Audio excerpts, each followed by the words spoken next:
We've been hearing about the digital thread and how important it is for data and process streamlining. But what about those purchase parts in your assembly that you don't model? You know, the ones that are stored away in a shared drive or file folder on purchasing's desk?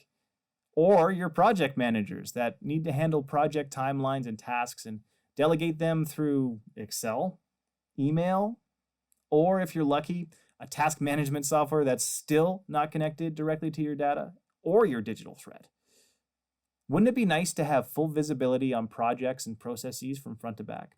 To have complete bills of materials and connected data so all the information you need is in one place. Cut down on expensive meetings, be able to visualize projects and process data in real time to monitor key metrics. Well, we've all heard about SOLIDWORKS PDM by now and how amazing it is at version and revision control, automated workflow, file creation, notifications, the list goes on and on. So what if we want to take the amazing solution that is SOLIDWORKS PDM Pro and supercharge it, expand its capabilities, but still use it to its fullest potential? Well, this is where SOLIDWORKS Manage fits into the equation.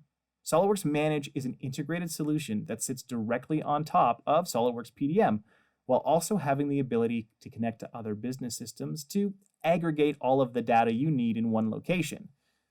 Let's take a look at how it can keep us connected and keep our digital thread intact across multiple areas and departments.